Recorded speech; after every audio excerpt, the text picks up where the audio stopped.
whether the lighting's good, the sound's good, if it's a good idea, if it's relatable, if it's charming, if it's interesting, if it's funny, if it's heartwarming, it will travel. Doesn't matter. Don't need any of the other stuff, the trimmings that go with it. None of the rules. But if you are somebody who is, well, like I was starting out and trying to figure out what I wanted to do and what I wanted to say, learning to use the tool and to your advantage and to help it teach you and help it grow you and grow you in your use of that tool, it becomes reciprocity. Then you learn, it teaches you, you give back, and social media can be very reciprocal, very collaborative, which just is so Jesus, isn't it?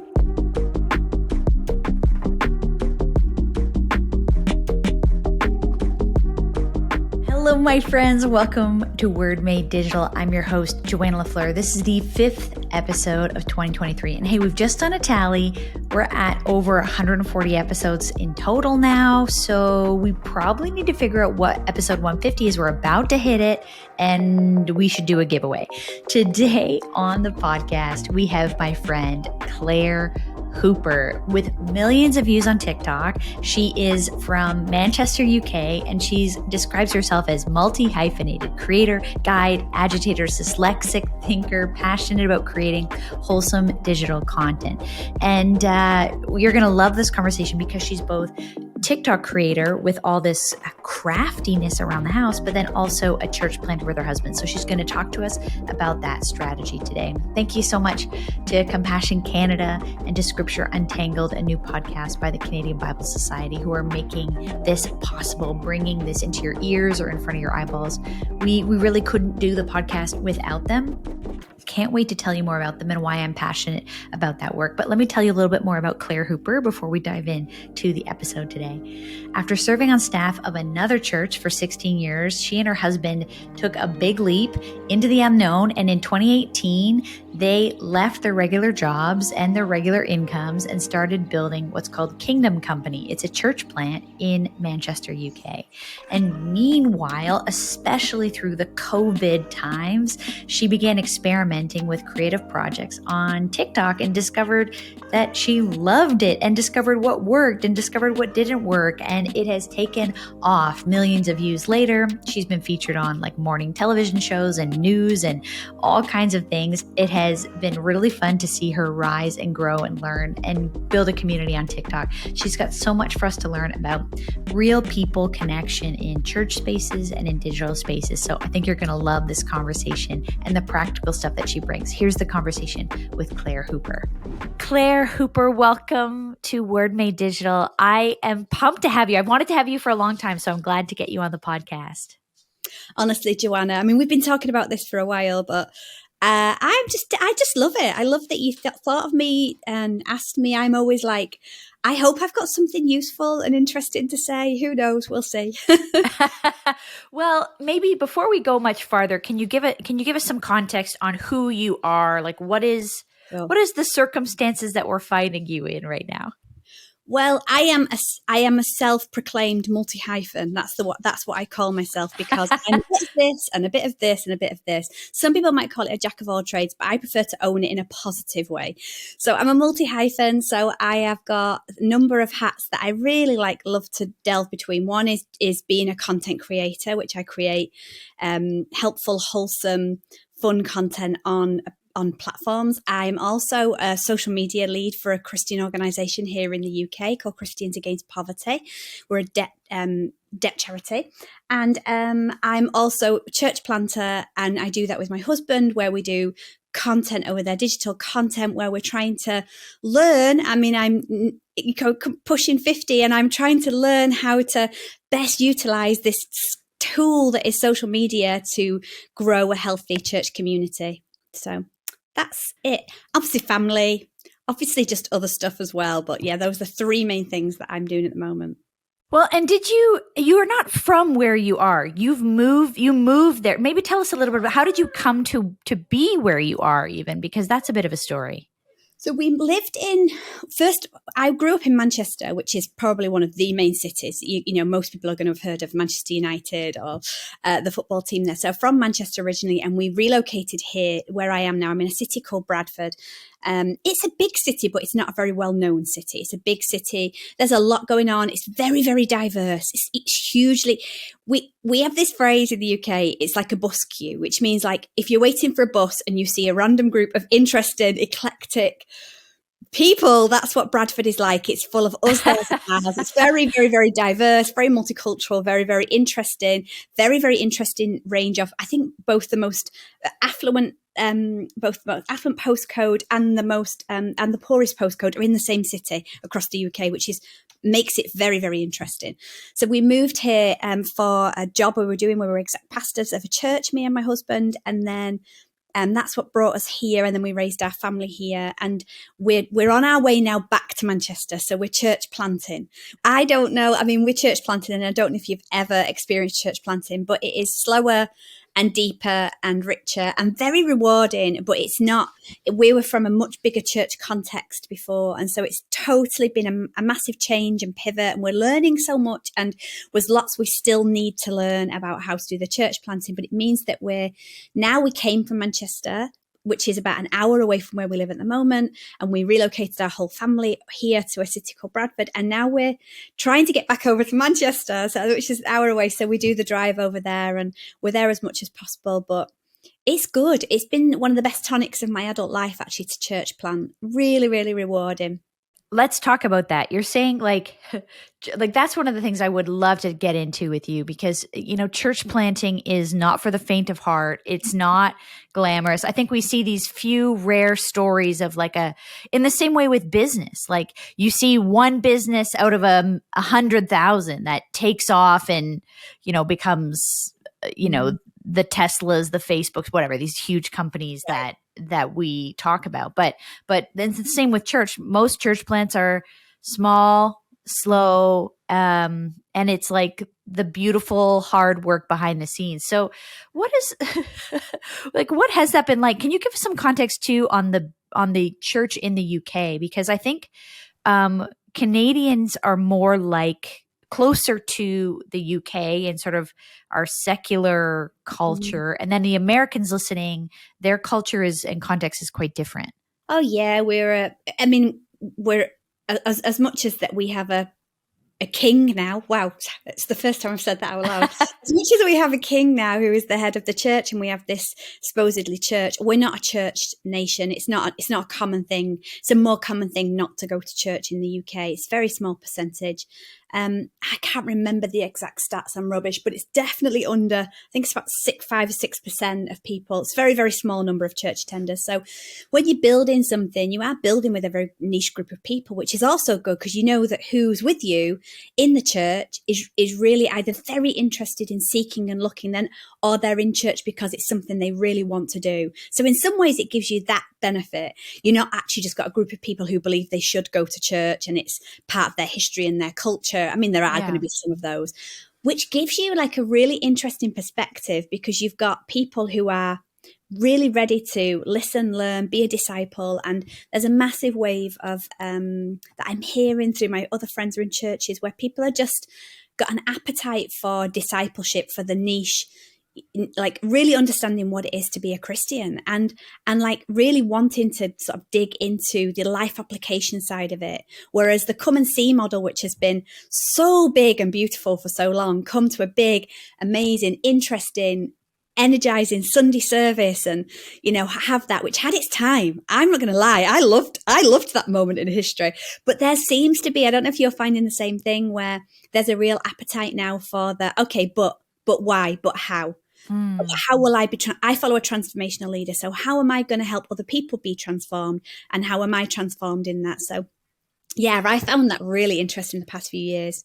I think it's really interesting that you're the way you're kind of describing this thing. It's almost like the advantage of the church plant has come, because it's true. I feel like for a lot, not all, but for a lot of people, the big thing, the high level of production and polish, as you say, I loved it. I worked in it. I loved it. I helped build it. And for not for everyone, but for a lot of people I'm having conversation with, they're done with that. They want this sort of real, gritty, messier thing. how well positioned to be a church planter. Right. No, I think so. I'm just with you. I'm like, I'm just always a bit circumspect. You learn so much working for a church or working in a church, but all you know is all you know. And so it gets you this far. And what we did before in the big church that worked got us as far as we got.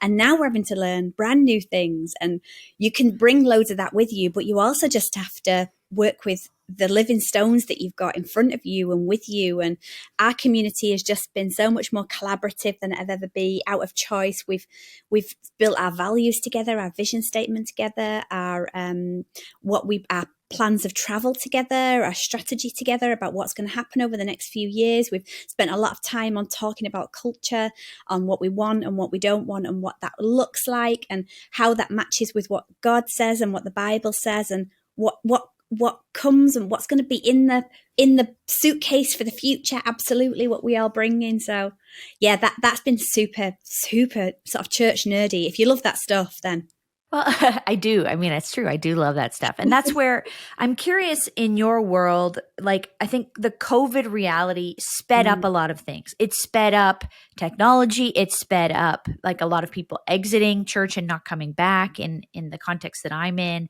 It sped up this deconstruction thing. It sped up like calling out some things that were broken or unhealthy or toxic.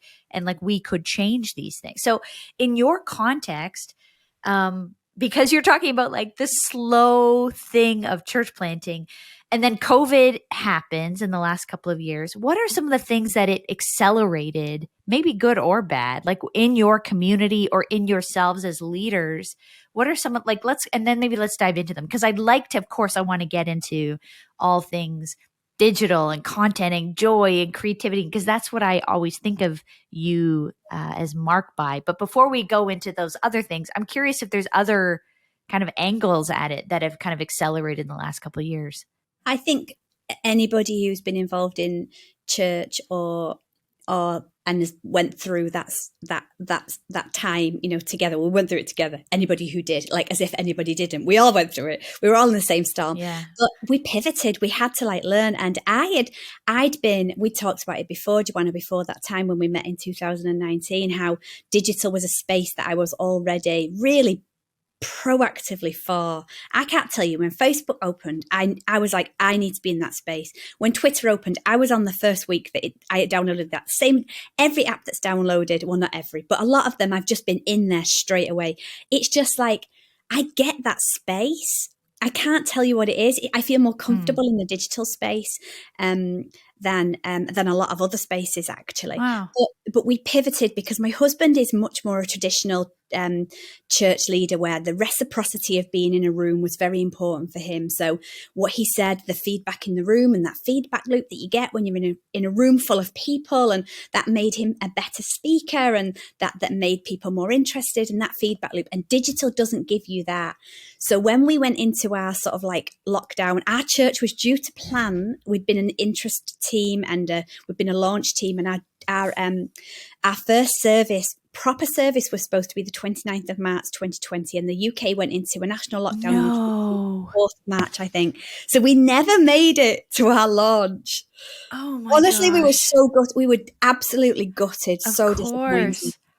And I gave it a week, and then I took a proposal to my husband, and I said, this is one of those conversations you would normally wrestle with me like for months, and we would talk about it, and you're not ready for it, but it kind of doesn't matter that you're not ready for it, because you're going to have to like have a look at this and just give it some consideration. So I talked about taking our church as digital as possible. We'd already done a lot of work creating content and website and building some hybrid stuff, but we weren't fully there present as a valid digital option. My husband looked at it and he was mad, not at me, just mad that this was now like the reality, as I'm sure loads of church leaders were. But I was like, this is just like you're saying, accelerating something that is already coming. We're just having to get on it faster. And you are now with this opportunity to just learn in a small group of people who are going to be kind to you because your community, they're not going to be like, they're going to understand that you're trying your best and you're learning, and they're not, going to help you along. And that's what we did. So we employed the services of a really good YouTube videographer who came and coached us, taught us how to use a camera over Zoom. We bought a vlogging camera. We did all of that. We tried to stream stuff. My gosh, my marriage nearly ended. That was so stressful to actually stream things live. I was like, wow, this is not going to work for the Hoopers.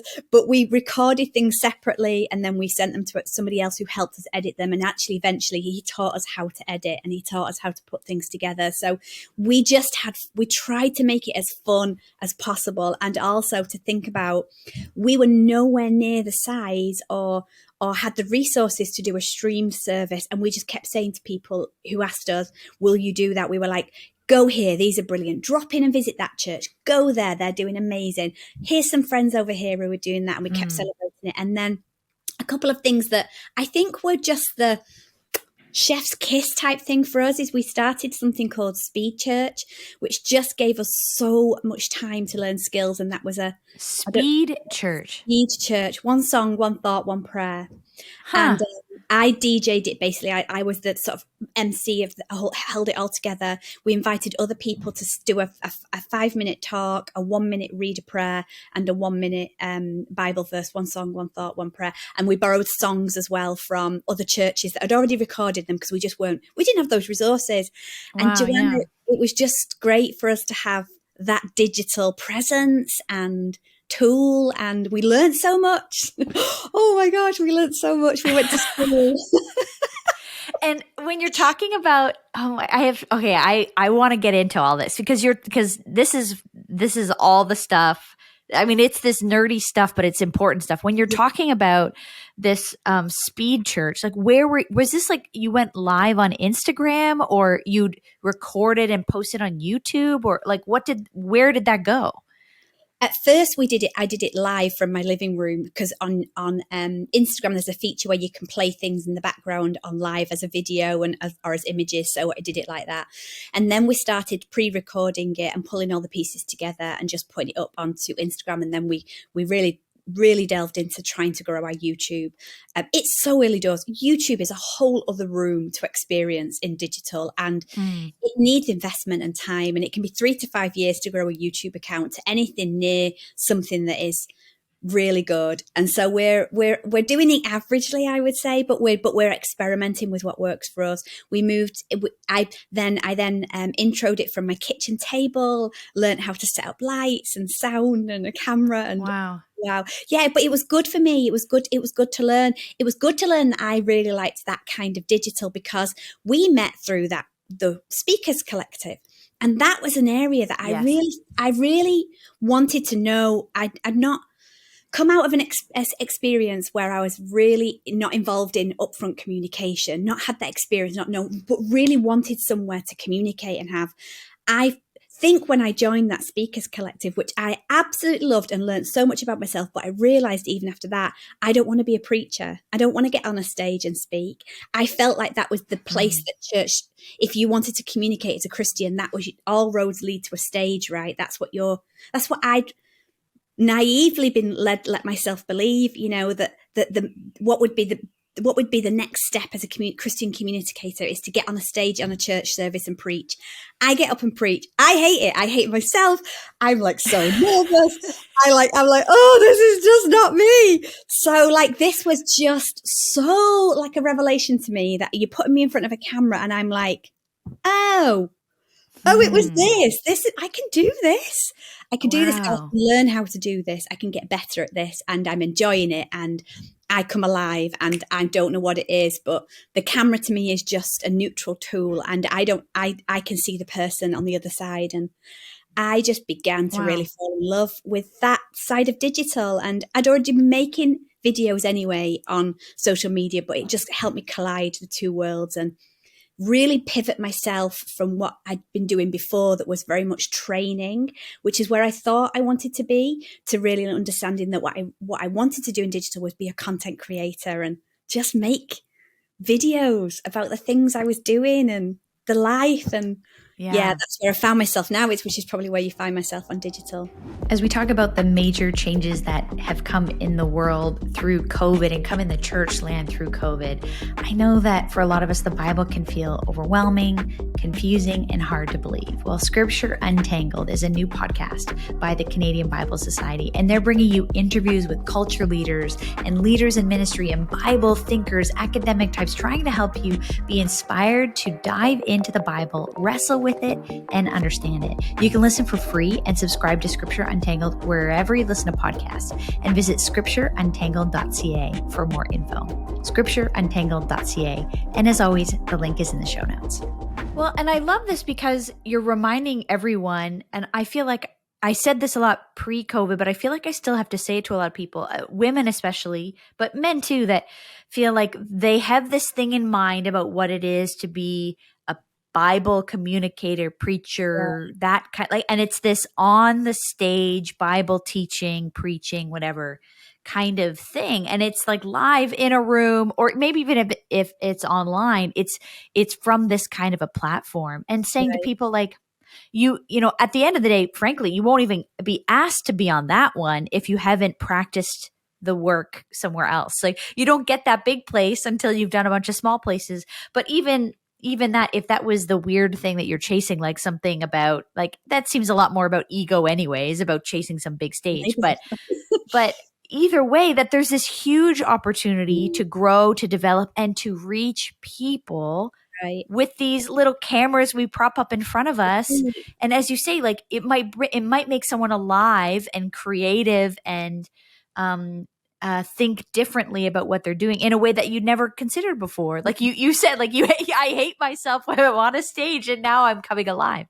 Yeah, absolutely. I you know, looking back, I think, oh, of course, it makes total sense. That's not something that I would have wanted to do. And I don't think I'm a bad stage communicator. I still do things now, but I realized, like, exactly what you're saying, there are just so many other ways, you know, and I live by Matthew 5. It's like my absolute, if there was ever a Bible verse, I know you're not really supposed to pick one, but I do Matthew 5, the salt and light. And I live by the fact that light is so many different light sources. We think he's made you like a light, and it's all referencing, it's all referencing the lampstand in the tabernacle, where Jesus lifts us up and puts us on a lampstand, and every time we shine, it points us up to our generous Father in heaven. That's, Jesus tells us that. Like, anyway, let's just, while we're on that, if you ever think you can outshine Jesus, you just can't. He's the light that's shining in all the darkness, right? So never worry that you're going to outshine Jesus and I'm just too much, I'm shining too bright. It's just impossible to outshine Jesus, especially if your motives are one to help people to open up to your generous Father in heaven. Anyway, I look at that and go, well, what is light? Light is like so many different sources. You could be a disco ball. You could be a candle. You could be a laser beam. You could be a floodlight. You could be a ring light. You could be a tea light. You could be all those different kinds of light. And that's the reality is that you then bring a different illumination to all the four corners of the earth. When you step into the things that you are good at, when you step into that space to share your life with others, you are being a source of light that points people to Jesus, which is what really helped me to change the way that I even communicate on my social media. Because I think you're aware, I don't preach on my own personal social media. I'm a church planter and I've got church. I've got plenty of outlets. We're in small groups. I've got Christian e-courses. Me and my husband do a podcast. I've got loads of places where I can talk about that. Here on social media, it's like a marketplace to me. It's like I'm walking into the school playground and I'm going, hello, I'm a mum over here. Oh, you're doing something nice. I'm doing something good too. Would you like to find this useful? That's why I'm there. Everybody needs to be in those spaces for different reasons. But when I lifted like the kind of pressure off myself as to why I was in a certain space, I have just had the best fun making content the last couple of years. Like the best fun. Well, and that's where I want to go in the conversation next. But I want to talk about this because I see the fun I see the fun you're having, and it's contagious. Like the kind of content you're creating, there is this joy, playfulness, kind of you don't take yourself too seriously. You're very creative, and I want to get there, but before so put a pin in that for a second, because the thing that you said a few minutes back that I want to just touch on before we go is you described yourself as I've not heard very many people say it this way. You said you were the DJ of this speed church. Yeah. That's an interesting way of looking at it. Like tell it, why do you say you're the DJ? Maybe it's literally like you're switching things, but that's an interesting, like, for people to think of, if they're not like maybe the upfront communicator, like the DJ is not usually someone who speaks a lot. Can you just give a moment to reflect on that role? That might encourage somebody who might be suited to it. It came from a place of realizing that I need a script to follow, as in I really appreciate having something very, very much written down. And I really, really love like pulling those things together and being that in between. So when you have an MC, or although a traditional MC at an event, more like that than an MC at a church, because I think MCs at church conjures up this person who suddenly is going to get up and give an offering talk, or like, do you know what I mean? I'll give it. And I don't want to step into that space. I would say more like an event where I help bring everybody together. Okay, now we're going to do this. And then this happens.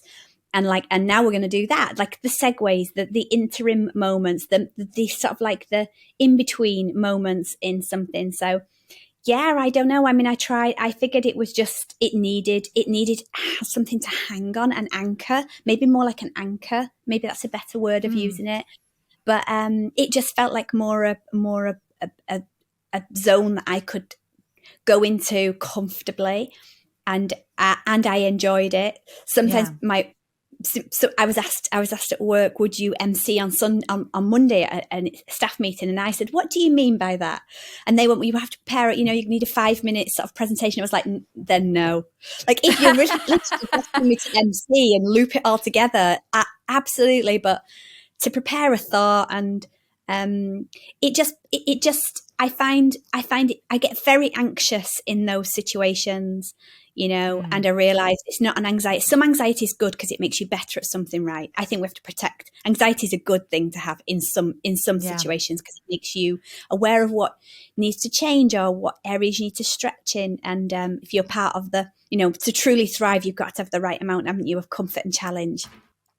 And so I'm not afraid of that. And what I'm hearing you remind us of too is that there's a role for someone who stitches the content, bridges, or whatever, DJ stitches, bridges, like most DJs are not mixing their own music. They're taking famous music and making it sound amazing together, bringing the energy to the party.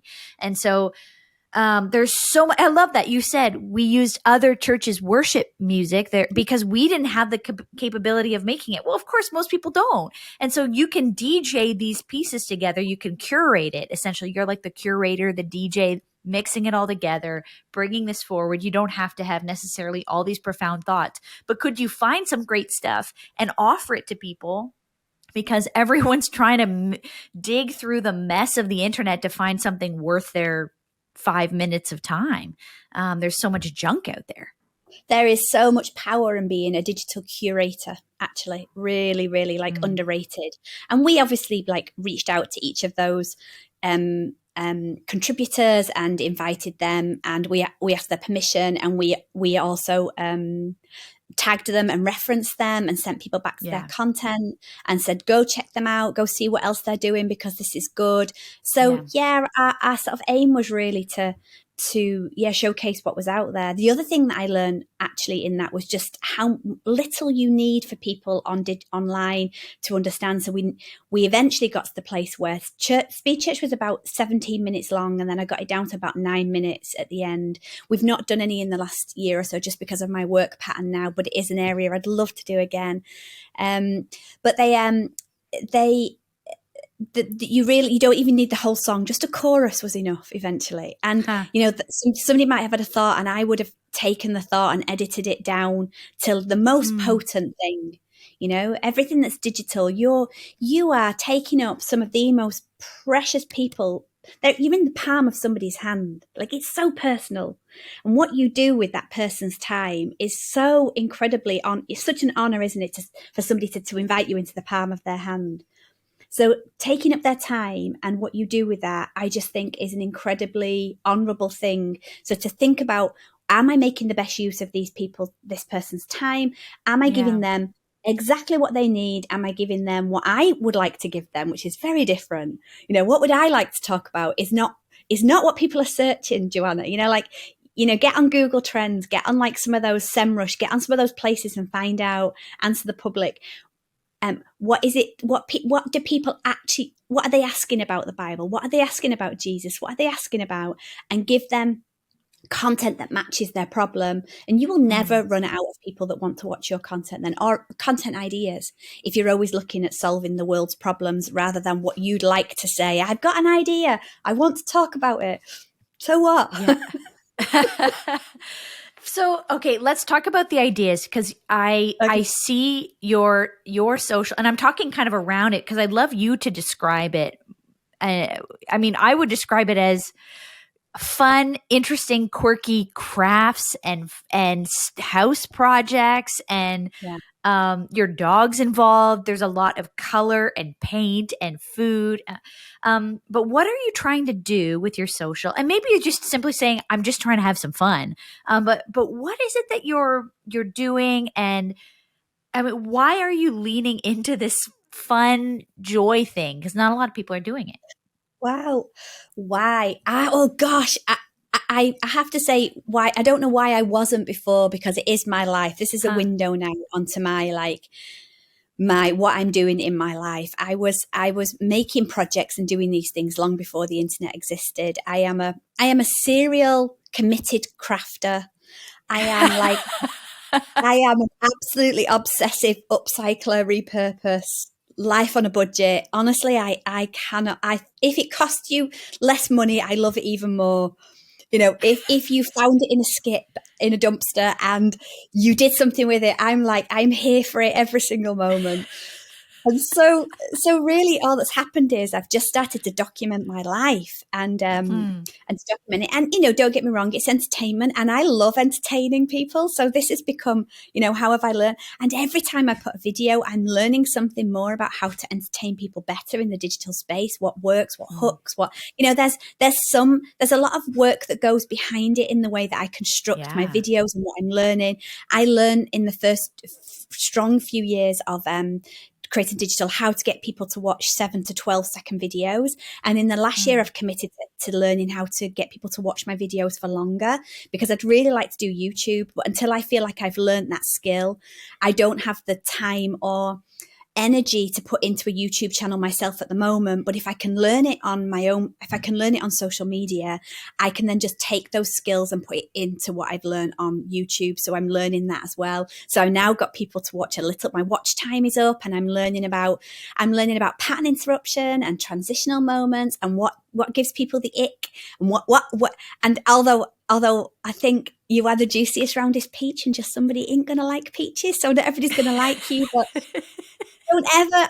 I don't know why. I'm just going to say this now while I'm thinking about it. Don't ever think that any algorithm, like it's a human, is trying to not send your content out. In fact, actually, the job of every app is to keep people on the app for as long as possible. So the algorithm will work in your favor to matchmake you with people that are like you. And so you just got to give your content the kiss of life and be as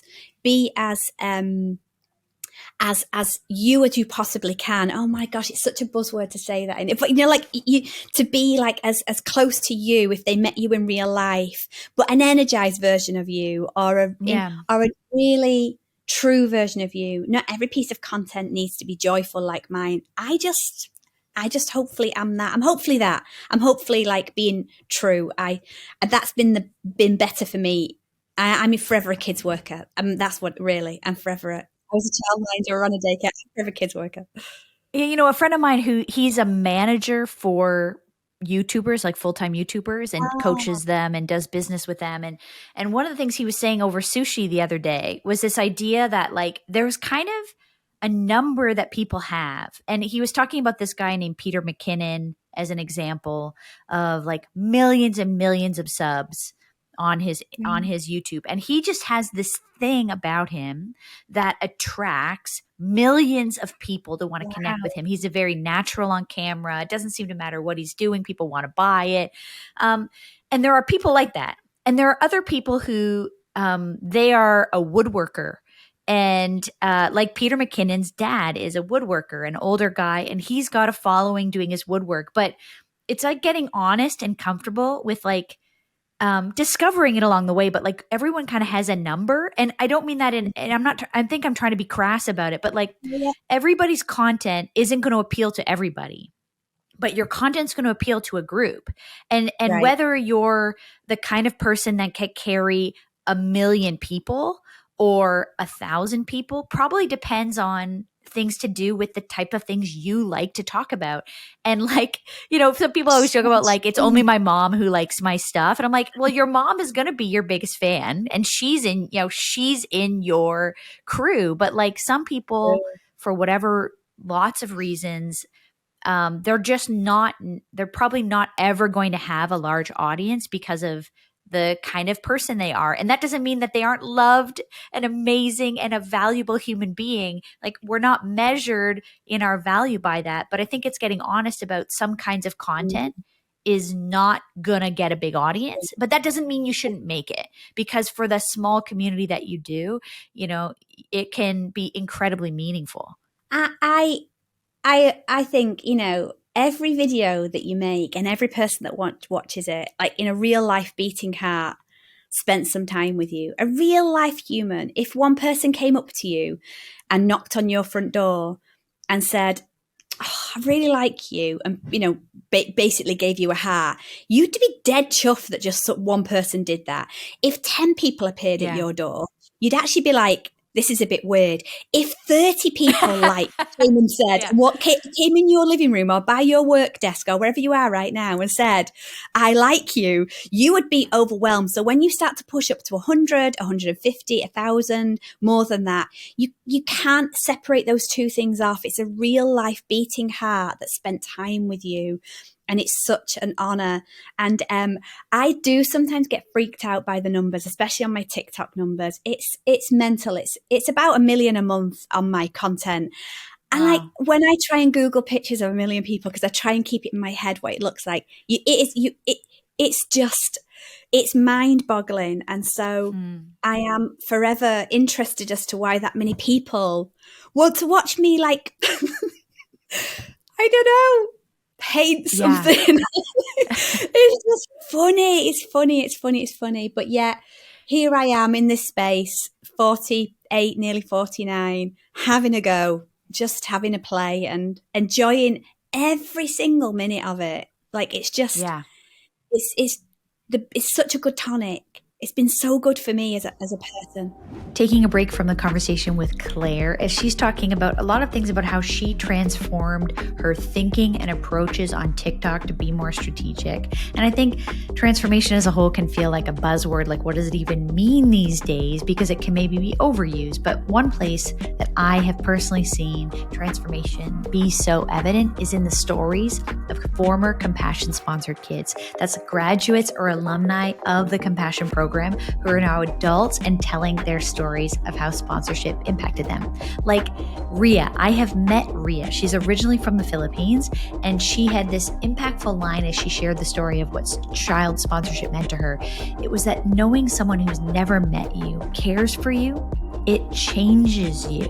So Ria's story is a highlight of how being sponsored as a kid built Christ-like confidence in her and empowered her to take hold of a future free from poverty. But this is one of my favorite parts. Today, she is a passionate advocate for kids and sponsors a child in her own community, the one that she grew up in. And so it's one helping the next, helping the next. That's how child sponsorship transforms lives and changes the story for the future. You can find out more about Ria's story and others like her, other alumni. Go to go to check out child sponsorship at compassion.ca/if only. Compassion.ca/if only. The link will be down in the show notes. And so I love this, even that, because if like one of the ways you can sustain this and grow it and learn and get better at the craft is because you're having fun doing it.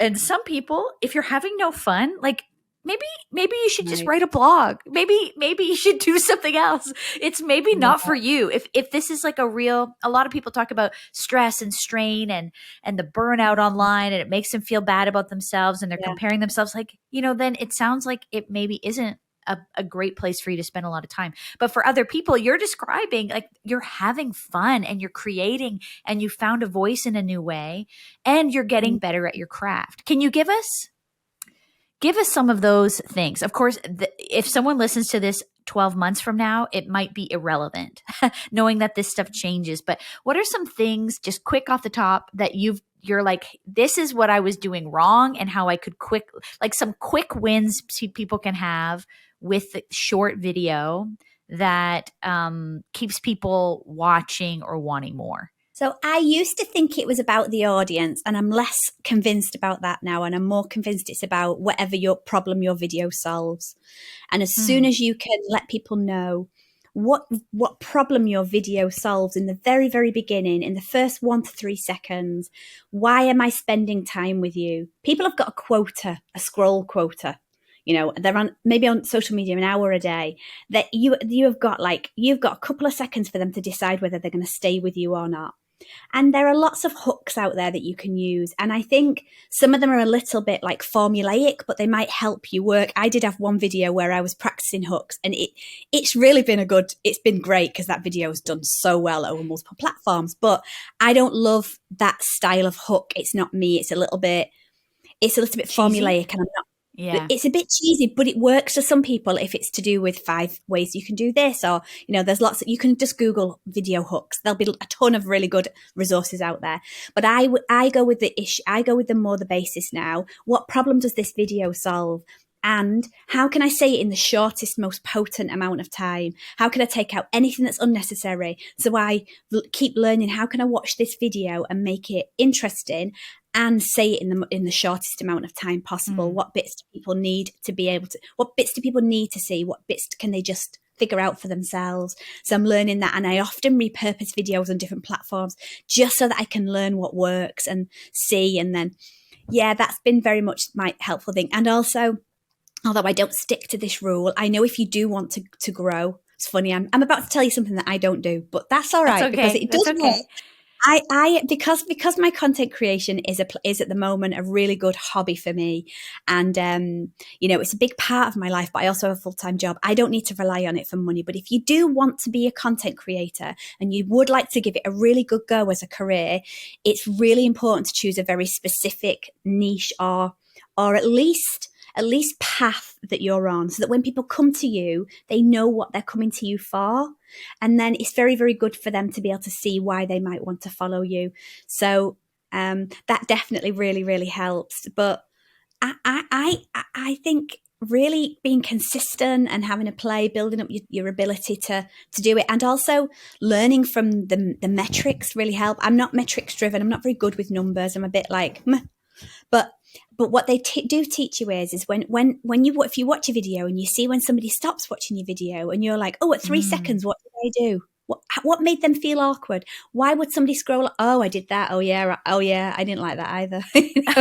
What happened at 10 seconds where everybody scrolled off? Oh yeah, the lighting went off, or the sound was weird, or I said something that was awkward, or I made people feel awkward. And I'm like, that is brutal, because you're having to look at your ego and what could I do? But it's really helpful for growth. And Maslow's hierarchy of needs, which is the growth needs, like you need to be in a learning zone. You need to be able to see yourself flourish and grow for human flourishing. Growth and personal development is a massive part of that. And so how you personally grow, you can use it as a tool of just becoming a better communicator or entertainer or business owner, or whatever you use it for. It's got so many possibilities, hasn't it? So I love that. And what you're talking about too is you're a student of the craft. You're looking at what's working in the world and you can simply Google some of the stuff too. Like, I need better hooks. Go, and maybe the place to start is just to copy some that someone else is doing before you find your own. But also being brutal about like, oh, that's the weird thing I did that cut people, that made people want to leave. You're talking about sort of this new thing too that I'm picking up is around this idea of like cutting everything unnecessary, which feels actually like a very important act for the church as a whole. Whether people are listening to this because they want to grow on their own social media, or they're listening to this because they're trying to figure out how to reach people, this podcast as a whole. The Word Made Digital. How do we bring good news to people in digital places? If we don't get better at the craft, we lose people, right? If we don't if we don't figure out what's making people turn away, how can we keep them? It's like standing on a street corner at the local shops near me and some guy yelling about sin and God is coming and using all this religious language, and everyone's completely turned it off and is walking by and rather uncomfortable. And it feels like sometimes we've just said, well, it's the truth, so everyone better listen. But like, you don't even give people a chance to listen because you've turned them off before you even got there and built the trust with them. It's a new service industry. When we go to, we're really comfortable with it in hospitality in churches as Christians. We're really comfortable with it, with worship being done well, with kids ministry being done well, with other things like that, car parking being done well, because it serves people. If you can take out the bit that you think it's about ego, because, well, if somebody goes on camera, they must obviously want to bring attention to themselves. If you can separate that off just for a minute, and just, for starters, you just don't know. Like, you don't know a preacher on a stage whether their ego is in the way. You don't know. You've no idea what what their motivations are for being in that space, or even somebody serving on a team. You've no idea of somebody's heart and motivations. You can see their actions. You can get to know them over time. And so, like, I think if we can separate those things off just temporarily and park up our judgment about, because it's new to us as a service industry, understand that it is now massively serving the world. People are shopping there. They're finding partners there. They're finding business there. They're finding their work is there. Like, people are using it now as this tool. Social media is a tool, and it's a service industry. And if we can begin to understand how that tool works, how to make it work efficiently for us, and just some little things, and give things the kiss of life more than killing it before you've even sent it out. There's just something. If it's good content, it'll travel, Joanna. Like, if it's good, it'll travel regardless of whether the lighting's good, the sound's good. If it's a good idea, if it's relatable, if it's charming, if it's interesting, if it's funny, if it's heartwarming, it will travel. Doesn't matter. Don't need any of the other stuff, the trimmings that go with it. None of the rules. But if you are somebody who is, well, like I was starting out and trying to figure out what I wanted to do and what I wanted to say, learning to use the tool and to your advantage, and to help it teach you and help it grow you and grow you in your use of that tool, it becomes reciprocity. Then you learn, it teaches you, you give back, and social media can be very reciprocal, very collaborative, which just is so Jesus, isn't it? So how the Bible, so how community is. I bring what I have, I bring my talents, I bring what I have, I share my ideas, my creativity, what God has given me, and I'm under no illusion that we do any of these things without God's calling on your life. You get in there, you can hustle so far in life, but you can't hustle everything. Some things are just because just heaven's kisses on your life in that area, and you then bring your talent and your time and your skills, and you bring it, and you come open-handed, and you hope that God will meet you in the rest. And so social media to me is just it's this new place of service industry. And it has so many different, what that means then, and so many different varieties of things that are possible to do with it. And we're only at the start. We're so early, right? What are we, 15 years in? Oh my gosh, it's never too late. the printing press has been around for hundreds of years, and we're still only developing, like, we're still only got where we are now. And here we are, like, at this so embryonic stage of what social media is possible and how it's going to change and enhance and assist our lives going forward.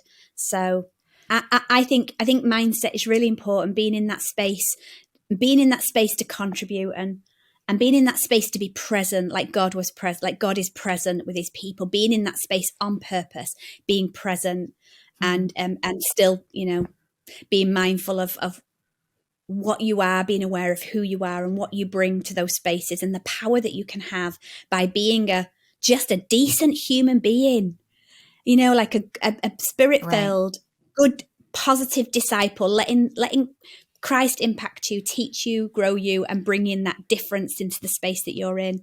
Wow. I mean, like, there's, imagine all those millions of Christians that could be in digital, the overwhelm that it would be, the overwhelming positive space it could be. I didn't prep you for this, so if you don't have a story, it's okay. I don't want to put you on the spot. But when you're talking this way, you're so hopeful, excited, curious about what could be possible here. Is there like a person you think of that's been impacted, whether that's on your church community or your own TikTok? Like, you got this million people every month looking at it. Is there like someone in your comment section, your DMs, that you think about, that motivates you forward? Like, is there someone who has had a chance to share with you how the content you've created has impacted them in a good way? I like to keep that framework very small. Like, I did go down the route initially of having a very clear audience of who I was speaking to, because it helped me frame why I was there. So I used to have a friend that I used to think of, and it was like so brilliant and so like sneaky, because I never told her it was her, but she would consistently comment on my content, and I would be like, you were making it for her. It's so good. But like, now I'm a little bit broader. I speak a lot of the time, funnily enough, I don't know if this is to my daughter's friends. She's 16 and she's got a group of friends, and I kind of like feel like I mean, they don't need another mum. Everybody's got mum. A lot of them got mums, but I feel like I can be an auntie, a positive, wholesome auntie that you could scroll by, and if you spent a wholesome corner of the internet. And I did something recently where, I say recently, last summer when they were doing the exams, and I really wanted to pass something on. We always do this prayer that we do for our kids when they've gone through exams or difficult seasons, and it's about recalling information, and about them being more important than their grades. And so it was a prayer that I do, and I make a little box of goodies. And so I asked her, and I said, can I put this video out, because I think that some of your friends would really like it. And I always check with my kids before I reference them. You'll rarely see my family in content, because they're not interested. So, which is fine. I respect that in them.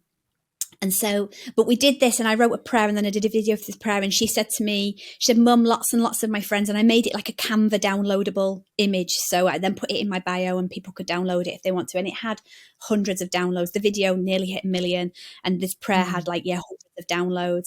And lots of her friends had said, and even her friends that were from different faiths had said, because I made it very dear God. I didn't make it too Christian. I made it accessible, because I think social media is like slider content to a deeper relationship. If you understand the marketing funnel, it can be just slider content, like slider food. Ooh, what gets you closer and closer to relationship and something.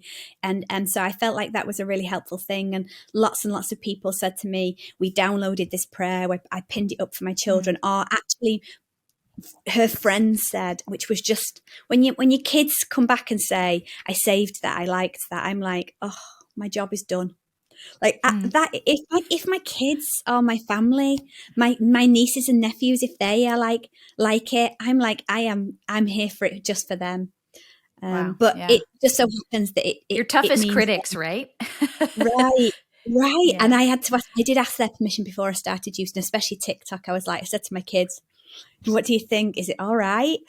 They've been dead positive, and they've been amazing, actually, at celebrating me. And having a laugh. We have a laugh. We have a laugh. I just go, what is my life? I end up in like some of the trashiest newspapers in the UK. Thrifty mum says this, budget saving mum, like budget savvy mum. I'm like, oh my gosh, what is my life? But it's just a bit of fun, isn't it? It's just fun. Yeah.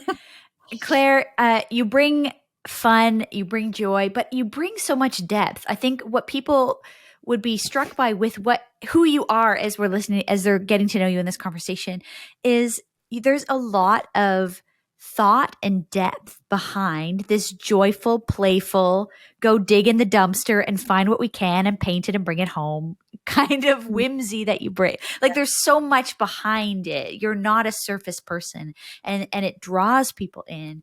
Clare, I want people to find you. Where do you want to send people on the internet today to find more Clare? Well, I am Clare Hooper on Instagram. And I try and be present on Instagram, but that is not my main platform. But if you really want to find me, it's Mrs. Clare Hoops on TikTok. That's where I really hang out. That's my space. Awesome. Clare, thank you so much for joining. Just getting kind of a look with you into what you're doing. And I think a huge challenge to people listening. I feel like I want to go out today and start recording some new content. I feel challenged by it myself. So thanks so much for your time. It's been great to have you. Oh, what a joy. Thank you. Hopefully it's been useful to some people. Clare Hooper, thank you so much. I loved our conversation and I was so glad to have her on the podcast. Missional Labs is next week's episode. We're talking to my friend Steve Mulder, who is South African via Vancouver, Canada, and Tyler Preeb, who's from New York City. These two guys partner in Missional Labs. They're doing an accelerator program for the next generation of ministry and evangelism. You are going to want to lean into this. There's some conversation here we haven't heard anywhere else, so I think you're going to love it. Thanks so much to our sponsors, Compassion Canada, Lifting Children from Poverty in Jesus' name, the new podcast, Scripture Untangled by the Canadian Bible Society. And hey, if you haven't checked us out on YouTube, you haven't hit subscribe, you haven't, hit subscribe on the podcast or the YouTube channel or whatever it is, wherever you're listening or watching this, we'd love for you to connect to us in that way. Send us a comment, send us a review. It really just is fun to see who's on the other side of this. If we don't get an email or a DM or a comment from you, we don't get to hear how this is connecting with you, how it's serving you, and ultimately then how we can create more things to serve you more, to help you more, encourage you more. That's why we're doing what we're doing, trying to help you bring the best news in the world to people. It's not easy, and we want to be there to help you do it. So we'll see you next week on the podcast. We're talking about missional labs and how to do mission into the future. Let's go.